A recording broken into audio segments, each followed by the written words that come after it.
Hola, ¿cómo están? Soy Sebas de Plantascolog. Hoy tenemos un video muy especial porque vamos a hablar de un género que a mí me encanta. Vamos a hablar de ollas. Es un género en el que predominan los follajes, predominan las inflorescencias, o sea, las flores, y tiene muchísimo interesante como para ir recorriendo y hablando un poco. Así que la idea es hacer un recorrido por los cuidados principales de este género tan particular, y también vamos a hablar de diferentes especies. Les voy a ir presentando algunas especies que creo que les van a encantar, porque usualmente cuando hablamos de ollas solemos identificar como ollas a la olla carnosa. ¿Sí? Es una planta bastante común de encontrar en prácticamente cualquier lugar. Son plantas que tienen un follaje justamente carnoso, son bastante duritas las hojas, tiene la sensación de que retienen mucha agua en las hojitas, en los tallos. Y tenemos distintos cultivares de la olla carnosa, y también tenemos pero un montonazo de especies. Y la idea también de este video es no solo que aprendan a cuidar las ollas, a inducir su floración, a ponerlas así de divinas, sino que también conozcan un poco más de ollas, que no se queden solamente con la olla carnosa, con las clásicas. Lo que voy a hacer después de hablar un poco de los cuidados es mostrarle algunas cuantas especies de ollas que a mí me encantan. Es un género que me fascina, me vuelve loco. Y bueno, que quizás este video es el puntapié para que empiecen a armar su familia de ollas, porque la verdad que son más que interesantes. Antes de arrancar con este video sobre ollas, les voy a obviamente invitar a que se suscriban al canal, que le den like a este video si les gustó, que comenten si les quedó alguna duda o tienen alguna sugerencia. Y bueno, nos sigan en Instagram como Plantascolog y Sebas Secret Garden. Pero bueno, vamos a arrancar un poco ahora englobando un poco los cuidados, los hábitats de crecimiento de estas plantas, etc. Las ollas son un género de plantas, diríamos que son semi-epífitas. No es que son 100% epífitas, pero tranquilamente pueden vivir como agarraditas a los árboles. Normalmente lo que van a encontrar es que en los tallos se van a hacer como unas mini raicitas. Estas son raíces aéreas. Esas raíces aéreas a estas plantas les permite agarrarse a los árboles, en la naturaleza obviamente. Se van agarrando, van trepando y tienen esta capacidad de ir como enredándose sobre algo. Entonces son plantas que van súper bien como así, colgantes. No hay ningún tipo de inconveniente si las dejan colgar, no es que se achican el tamaño de las hojas ni nada por el estilo. Pero también lo que pueden hacer es colgarlas en algún tipo de tutor o incluso en un árbol, porque esa es la forma en que crecen naturalmente. Los lugares de donde provienen por lo general son muy húmedos, una humedad relativa del 80-85% promedio en el ambiente. Entonces vienen de lugares que son muy húmedos y por eso triunfan. Con esa humedad van generando estas raíces aéreas que yo les nombraba. Acá por ejemplo esta también tiene. Todas las ollas generalmente hacen unas raicitas. Entonces, como vienen de lugares muy húmedos, son plantas que obviamente requieren humedad altísima y requieren sustratos muy sueltos, ¿sí? Eso es algo re importante, porque usualmente estas plantas, cuando uno las compra en un vivero, nos van a vender una plantita como esta, pero en un sustrato que es una piedra. O sea, usualmente los sustratos en donde vienen las ollas son tremendamente horrendos, así lo digo, porque la verdad que es un horror. Es tierra negra con arena y ya, y con eso las cultivan. Y entiendo que en un invernáculo, en un invernadero, eso funcione, porque las temperaturas son altísimas, porque hay muchísima luz y las plantas consumen mucha agua, también se evapora parte de ese agua. Pero cuando uno las trae a la casa y las pone en un lugar iluminado, en interior generalmente, lo que sucede es que eso empieza a flaquear. Ese sustrato, cuando se empieza a secar, como es un cuerpo de tierra, lo que pasa es que en el exterior se seca, en el medio no tanto. Lo peor del asunto es que cuando uno lo deja secar mucho, lo que sucede es que se seca completamente. Después, cuando vamos a volver a regar, ese cubo no se hidrata completamente, se hidrata como la periferia, y para que llegue al centro otra vez, que es a donde están las raíces de las plantas, hay que dejarlas en remojo, y a veces dejarlas en remojo es pasarse, porque quizás ya llegó esa humedad al centro.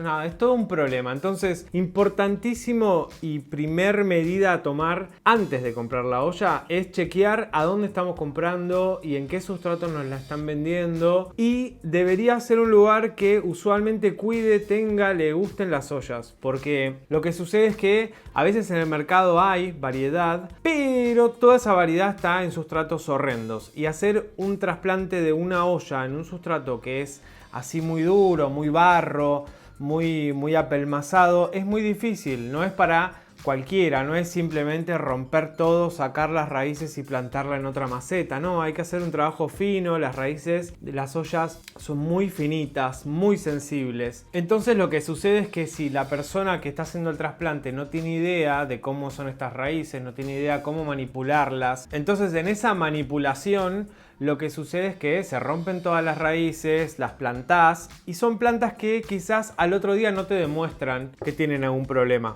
Quizás lo hacen una semana después, porque como les digo, por lo general son hojitas muy suculentosas que guardan humedad. Entonces la deshidratación no es como en el día, no es como una planta herbácea o un yuyo que uno lo saca de la tierra y como no tiene humedad se seca a la hora. Esto no, como son hojitas carnosas, usualmente esos daños los empezamos a ver una semanita después, 5 días después, más o menos. Entonces a veces lo que sucede es eso, que trasplantan una olla, la entregan toda rota en el sustrato nuevo, pero todavía está como re-enraizando esa planta. Entonces sí les aconsejo eso. Primero que nada, esto es un tipazo, podría decir. Primero que nada, importante chequear a dónde uno va a comprar una olla. Tiene que ser un lugar, como les decía, que sepan y que le guste y que conozcan el género en profundidad. O sea, para no llevarse el chasco, para no llevarse esa mala pasada, ¿no? Y que además las ollas, con esta cuestión de que hay muchas personas que las coleccionan o que tienen una familia de ollas o muy específica con el tema ollas, lo que sucede es que se vio elevado su precio por la gran demanda. Como son plantas que son costosas, importante, si van a hacer una inversión, hagan una inversión en un lugar que les venda las plantas como tienen que ser, creciendo. Siempre miren que las plantas estén creciendo, más que nada las ollas, porque muchas veces pasa que se vende la plantita, está toda esquejada y no se sabe qué pasó, o está recién plantada y no ves ningún brote nuevo. Bueno, ahí son cosas para dudar. Pero para mí lo mejor es eso, elegir plantitas que tengan nuevos brotecitos, ¿sí? Que tengan nuevas hojitas. Por ejemplo, esta es nuevita, se dan cuenta porque esta es una olla carnosa Crimson Princess. Se dan cuenta porque las hojitas son medias rosaditas apenas salen y tienen una textura bastante blandita y hasta les diría aterciopelada. Esa es una manera de darse cuenta si las hojas son más nuevitas o no. Van a ver que las anteriores son más duras, ¿sí? Y las más nuevitas son como más flexibles, tienen como una textura media gomosita y media terciopelada. Eso es para darse cuenta si hay un nuevo brote. En este caso, por ejemplo, esta es una olla carnosa, pero es otro cultivar. Una olla carnosa Crimson Queen, que como pueden ver, el variegado es mucho más blanco, o sea, las partes manchadas son más blancas, estas son más amarillas, y lo que hacen es irse más hacia los costaditos, hacia los bordes, y en este caso lo tenemos más que nada en el centro y el variegado es más amarillito. Eso como para que vean que dentro de una misma especie van a encontrar un montonazo de cultivares. En este caso, bueno, olla carnosa es igual que esto, pero verde. Van a encontrar, por lo menos en Argentina, súper fácil estos dos y la olla carnosa verde.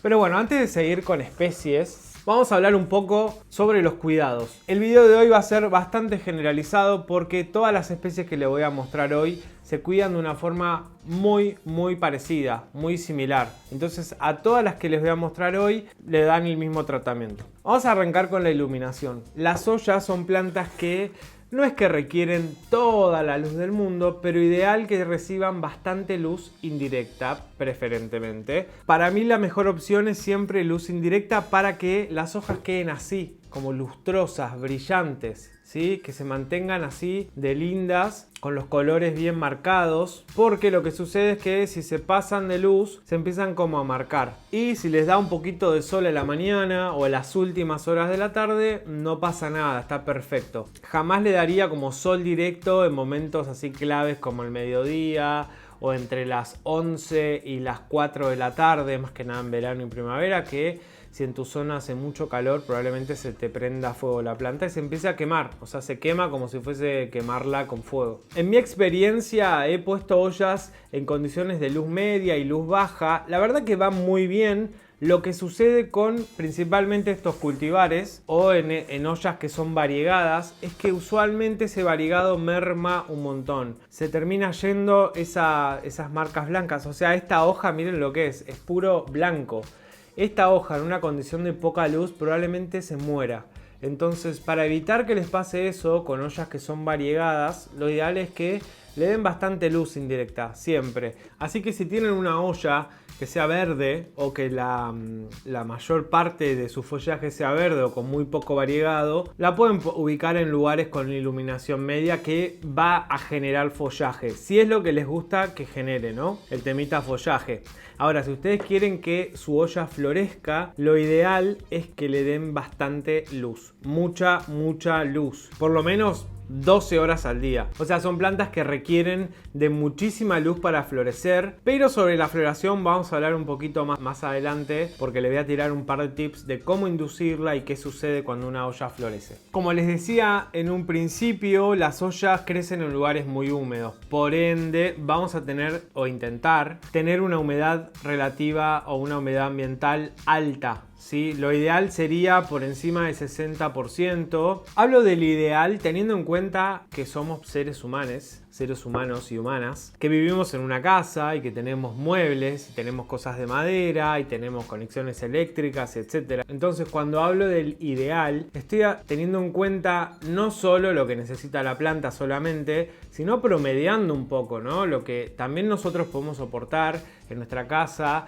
con nuestros muebles, que no se nos arruinen, que no se nos arruine el espacio. Entonces, tener una humedad del 60% sería suficiente para que estas ollas crezcan súper bien, como las están viendo acá, ¿sí? Que están creciendo bárbaras. Y por sobre todo una temperatura cálida, que cuando hablo de temperatura cálida no me estoy refiriendo a temperaturas de 80 grados, 40 grados, no. Lo ideal es mantenerse entre unos 18 y 27 grados centígrados, eso sería como lo ideal, para evitar problemas en que las hojas se quemen, porque no solo se queman las hojas de las plantas cuando les da el sol directo, sino que también tener una temperatura en el ambiente muy alta hace que se empiecen a achicharrar. O sea, como meterlas al horno, es lo mismo. Así que ya saben, temperaturas cálidas y humedad por encima del 60% es lo ideal para que estas ollas triunfen, crezcan bien, crezcan sanas, crezcan sin deformaciones, etc. Y cuando hablamos de humedad alta, no quiere decir que son plantas que les guste tener el sustrato todo el tiempo húmedo. Entonces hay algo muy importante con el riego, y es que no hay que abusar del riego con las ollas y tampoco hay que dejarlas estar. Es como los dos extremos siempre para cualquier planta, me parece, son fatales. Así que para mí el riego con las ollas tiene que ser cuando más o menos la mitad del sustrato o un poquito menos, ¿sí? Los primeros 5 o 6 centímetros de este sustrato se sequen.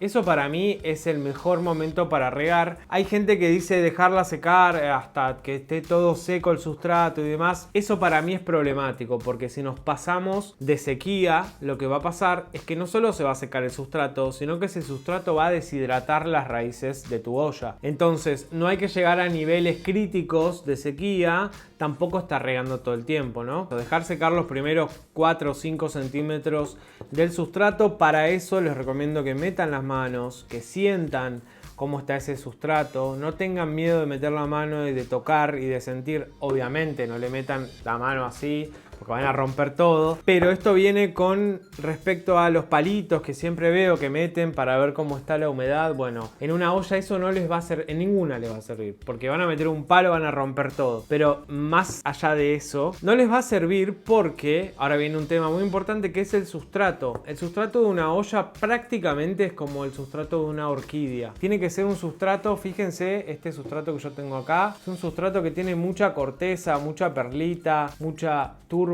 tiene cascarilla de arroz, bueno, 1000 cosas. Pero todo esto tiene que dar aireación, tiene que ser un sustrato que drene bien, tiene que ser un sustrato muy aireado, porque justamente eso que les decía en un inicio son plantas casi epífitas, diría que epífitas. Entonces necesitan mucha porosidad en ese sustrato. Así que les recomiendo que se metan en el canal, hay un video sobre sustrato universal. Esa receta la pueden combinar con el otro video que se llama componentes del sustrato, que ahí yo les explico qué aporta cada ingrediente de un sustrato, entonces ahí van a sacar conclusiones. Si por ejemplo necesitan más aireación, pueden meterle corteza, ¿sí? Corteza de árbol, de pino, pueden ponerle pinocha, que es como ese manto que se hace en los lugares en donde hay pinos, mucha perlita, mucha piedrita volcánica, bueno, en fin, tienen muchísimos componentes que actúan de la misma forma y que le van a dar aireación a este sustrato.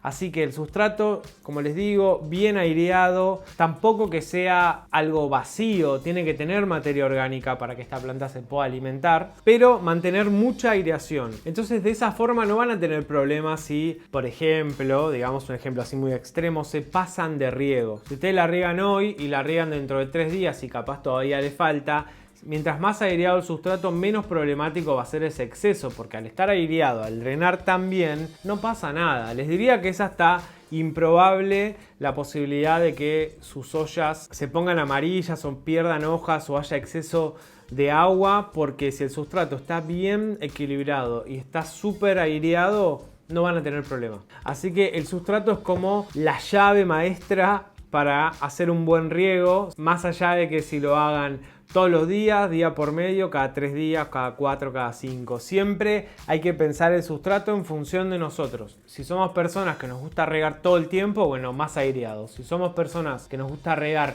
más espaciado, porque nos olvidamos, bueno, poco más de materia orgánica para que mantenga humedad. Así que eso es re importante y tenerlo en cuenta no solo para las ollas, sino en general, o sea, para todas las plantas. Piensen que las plantas están en una maceta porque las ponemos nosotros acá. Entonces tenemos que darle condiciones y emular el suelo de donde son. Por eso existen los sustratos, por eso existen sustratos para orquídeas, para esto, para aquello, para lo otro. Porque cada género, cada familia de plantas, cada especie tiene una necesidad puntual. Entonces la idea de esto también es que conozcan este género, que puedan aprender sobre este género y que puedan sacar conclusiones, probar cositas y bueno, aprender es como una Pokédex, digamos, esto, pero de plantas. Algo que sucede con las ollas, y vamos a hablar de plagas ahora, es que no le encuentro demasiadas plagas, o sea, no hay araña roja, o por lo menos nunca vi araña roja en una de mis ollas, ni ácaros, ni bichitos raros, pero lo que sí es un imán, o sea, tiene un magnetismo especial con las cochinillas. Yo creo que las cochinillas llegan a las ollas y se sienten en Disney, porque, no sé, es una de las peores plagas.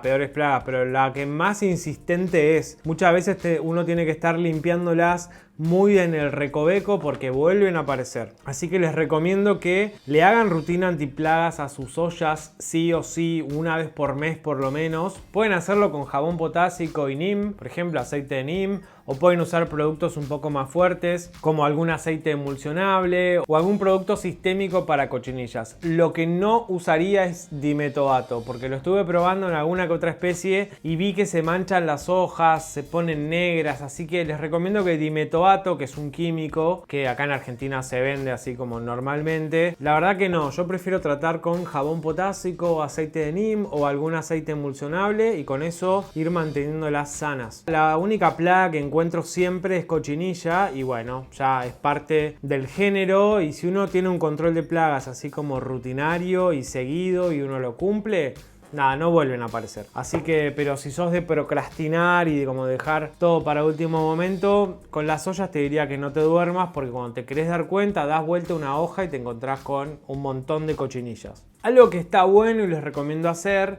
es pegarle una fertilizada a las ollas. No es algo que es sí o sí, no se les va a morir su planta porque no fertilicen. Y la verdad que no es que si no fertilizada la planta se muere. El fertilizante es como un plus de nutrientes, pero no es que la planta desaprende cómo comer porque le damos fertilizante. No, o sea, las plantas no es que tienen un cuchillito y tenedor y están acá en este sustrato y van cortando y comiendo. No. O sea, las plantas del sustrato, lo que sucede es que hay microorganismos que van rompiendo, por así decirlo, ese sustrato, van liberando algunas sustancias. Cuando uno riega, ese agua también genera disoluciones y las plantas tienen la capacidad de absorber ciertos aniones y cationes, ¿sí? Que son como, a ver, ¿cómo les digo? Son como componentes químicos que tienen una carga positiva o negativa. Entonces las plantas tienen la capacidad de comer eso, ¿sí? Que tampoco están comiendo, es como lo absorben porque lo necesitan para sus funciones. Pero digo, si no se lo da el fertilizante, se lo da el sustrato. Ahora, ¿qué sucede?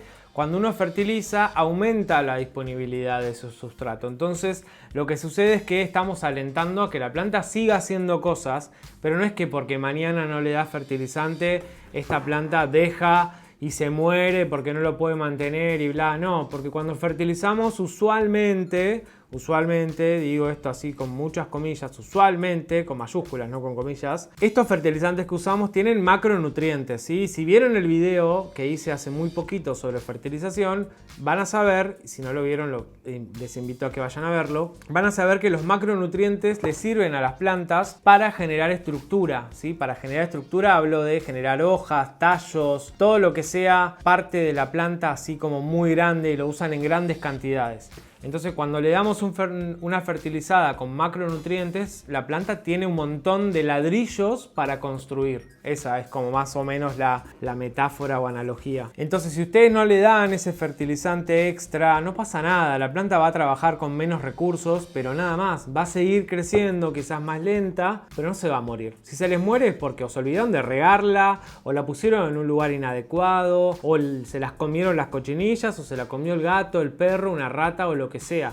O sea, en eso les aseguro que las plantas no se mueren, ¿sí? Hay que hacerse cargo también cuando una planta se te muere porque no la cuidaste o procrastinaste, aunque es más fácil siempre echarle la culpa a los fertilizantes. Por eso no me gusta demonizar las cosas, siempre está bueno probar y comprobar, leer, formarse y saber. Y cuando fertilicen pueden usar algún fertilizante para floración, que es el próximo tema, o también algún fertilizante vegetativo. O sea, mientras tenga nitrógeno, potasio y fósforo, pueden usar 15-15-15, el famoso triple 15, o algún fertilizante que les diga generador de follaje o activador de follaje o activador de floración. Bueno, lo que le va a dar a la planta eso es una comidita extra, como más recursos, más ladrillos para formar esa casita, que la casita serían más hojas, más flores, etc. Y dicho esto del fertilizante para floración, vamos a hablar de la floración de las ollas, que es algo que para mí es como el hito de tener una olla. Está buenísimo cuando las ollas florecen porque tienen unos ramilletes que son increíbles. Yo acá les voy a ir poniendo unos clips que justamente ahora tengo mi olla carnosa compacta floreciendo, así ustedes pueden ir viendo más o menos de qué va, porque todas las flores, todas las inflorescencias son muy parecidas, van cambiando los colores, los tamaños, las formas, pero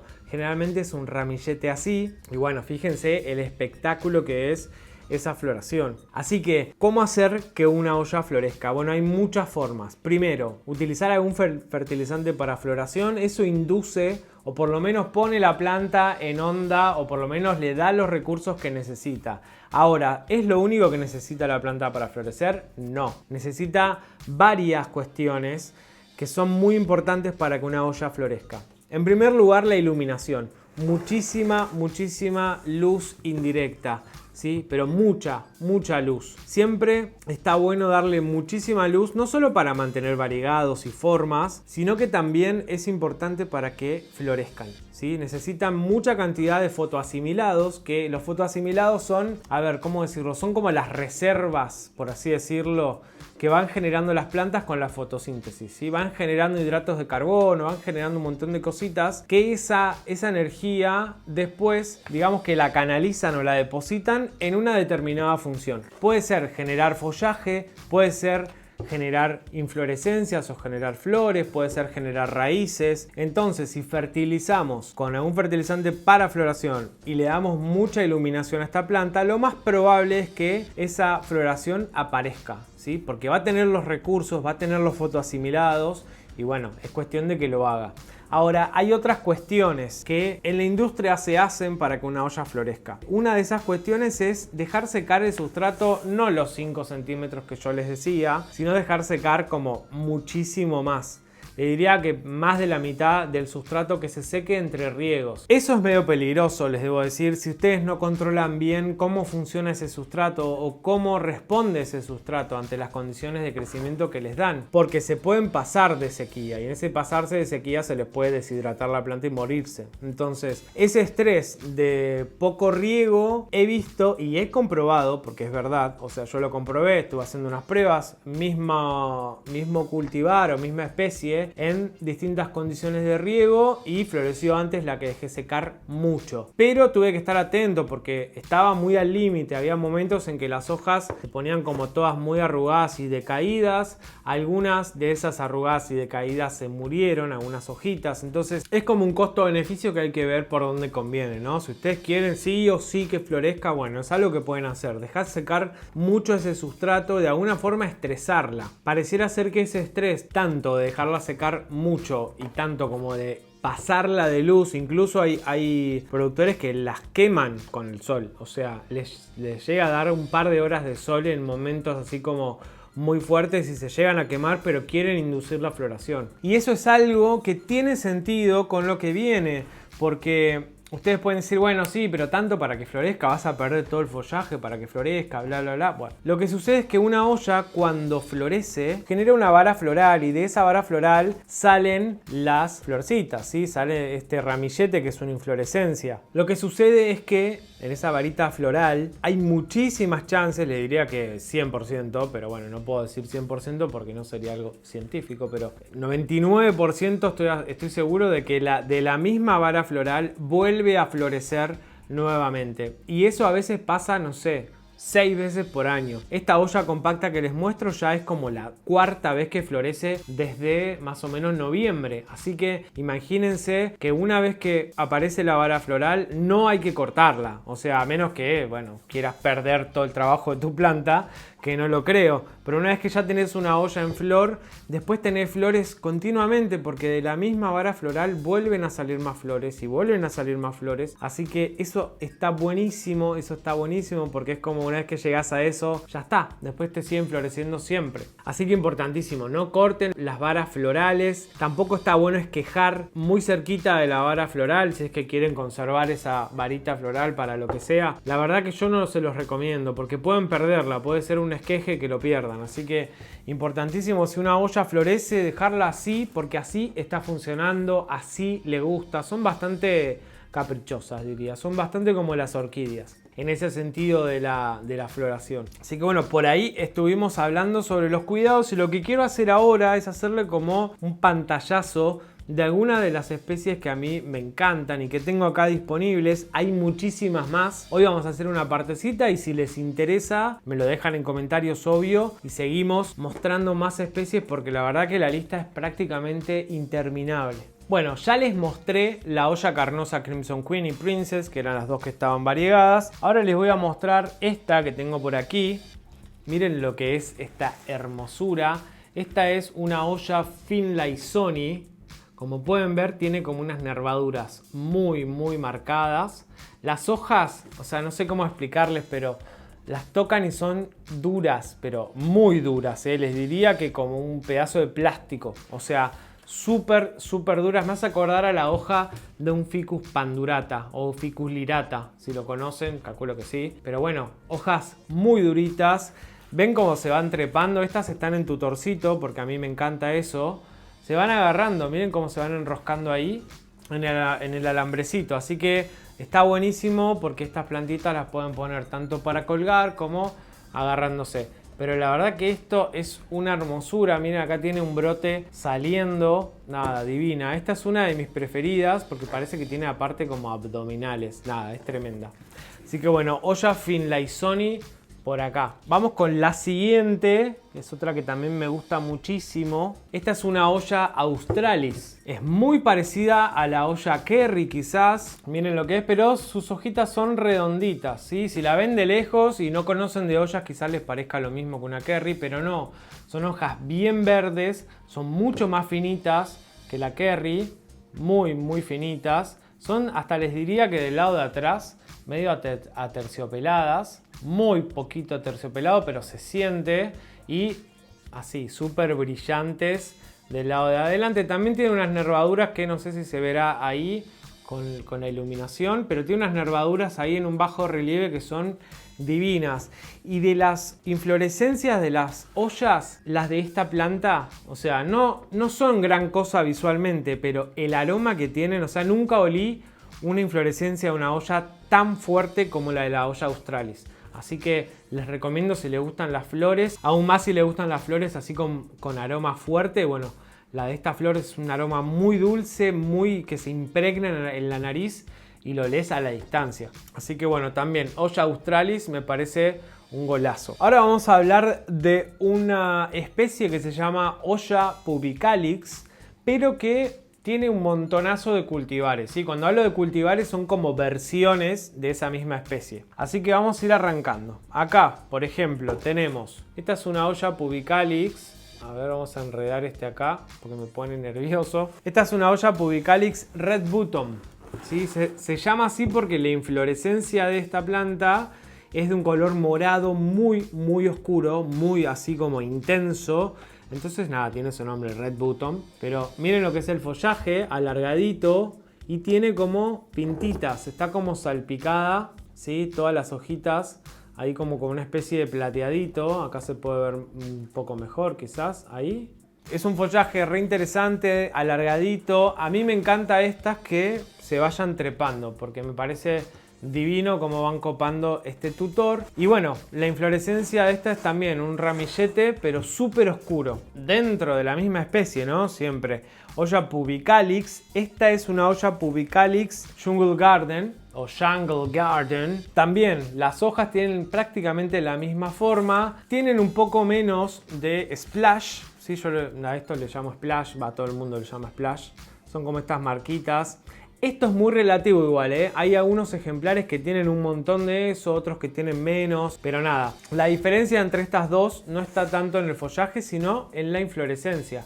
Esta es una flor roja, un ramillete muy rojo, pero no tan morado. O sea, esta es morado, este es rojo, ¿sí? Misma formita, misma forma de crecer, todo. Y después acá tenemos una Oya pubicalix, pero esta se llama Pink Silver, que esta sí podemos ver que tiene como mayor cantidad de splash o de marquitas plateaditas en las hojas, ¿sí? Pero bueno, esto lo he visto en Red Button y en Jungle Garden también, o sea, súper marcado. Pero en la Pink Silver, por lo pronto, siempre está así como tremendo esta especie de variegado, ¿sí? Porque es un variegado. Y esta es una inflorescencia de color rosa. ¿Sí? Un rosado muy fucsia. Así que nada, son tres cultivares de la Oya pubicalix que a mí me parecen, pero por demás, interesantes y que son divinas. Fíjense la presencia que tienen estas plantitas cuando ya van copando como este arito. La vamos a dejar por acá abajo también. Vamos a ir por un clásico, seguramente la conocen. Esta es una Oya Kerry, que usualmente estas ollas... A ver, la voy a poner así, probablemente no salga todo el encuadre, pero fíjense el tamaño que tiene esta olla. Importante, como esta es una olla que tiene un tamaño y un porte bastante más grande, ¿sí? Miren la diferencia en el tallo principal, este es súper grueso. Sí, hay que darle una estructura un poco más fuerte para que ese tutor no se caiga. Aunque si le ponen un alambre también como que no pasa nada.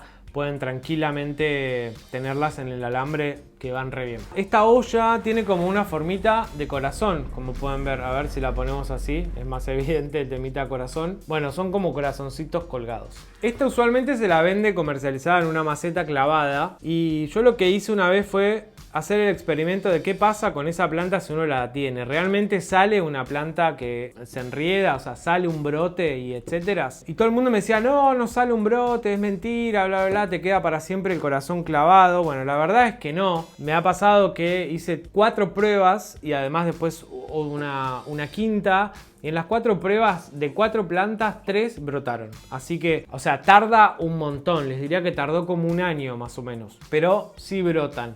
Sí, lo ideal sería, si hacen un esqueje, es hacer un esqueje con un pedacito de tallo. Eso les va a dar un poco más de rapidez y de seguridad para que brote. Pero tarde o temprano brotan. Y bueno, son plantas que miren, el porte que llegan a tener, son gigantes. Y bueno, en esta escalerita creo que quedó divina. Son re lindas las Oyas Kerry, a mí me encantan. Esta hace una floración también muy linda. Y algo gracioso que tiene, gracioso y medio molesto quizás, es que cuando genera ese ramillete empieza a caer como una miel. Esa miel te cae en un mueble y te lo mancha, es como una resina.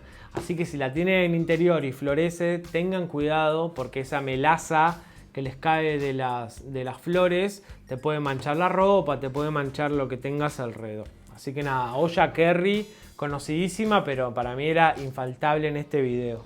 Vamos con otra olla, una que a mí me parece estupenda y me encanta. Esta es una olla Buruensis, que también antes se la llamaba olla ciliata, pero ese nombre quedó obsoleto y anticuado, así que vamos con los nombres actualizados. Es una olla que tiene las hojitas así, como con puntita acá al final. Es peludita. Tiene como un aspecto aterciopeladito, pero como muy peludita. No solo las hojas, sino los pecíolos, los tallos. Es todo así.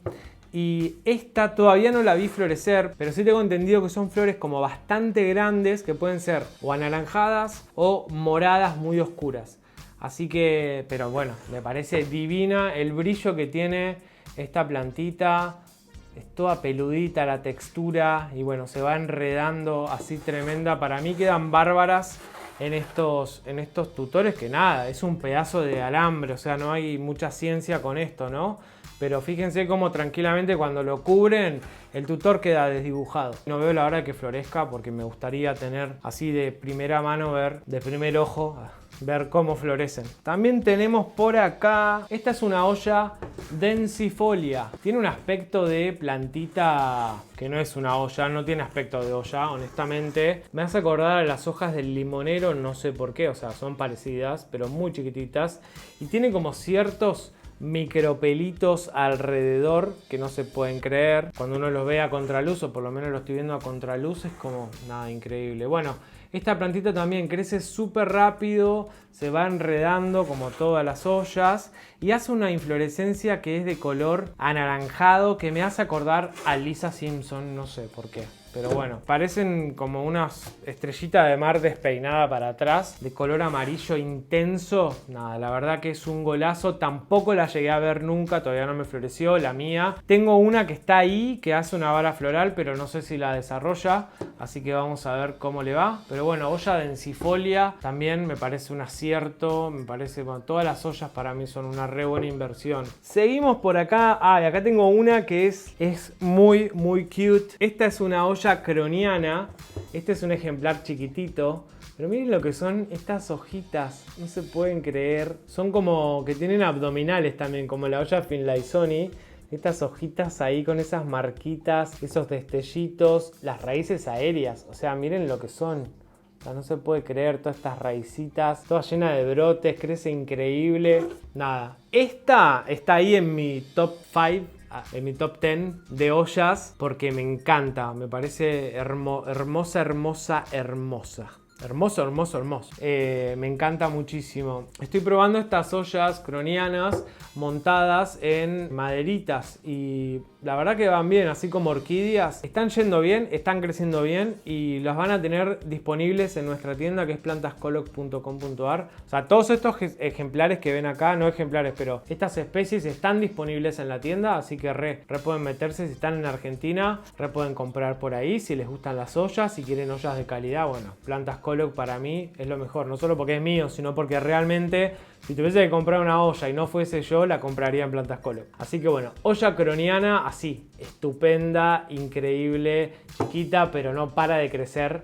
Y esto es nada, se vuelve así como una cascada de olla que no se puede creer. Bueno, y por último, les digo, por hoy al menos, miren lo que es esto. Esto es una olla obovata, que es muy similar a la Kerry, pero fíjense que son redonditas, ¿sí? Las hojas no tienen esa formita de corazón. Es más parecida a, es como un mix entre la olla Kerry, que les mostré hace un ratito, y la olla Australis, porque tiene también mucho de la olla Australis. Pero bueno, tiene este splash en las hojitas que es divino, estas pintaditas de color plateado. También me encanta, es una planta que empieza a agarrar ahí como todo el tutor y se vuelve hermosa. No sé, yo tengo fascinación por las ollas y espero que con este video ustedes más o menos hayan tenido un pantallazo de lo que es este género, más o menos de los cuidados. Hay mucha gente que le tiene miedo a las ollas porque, claro,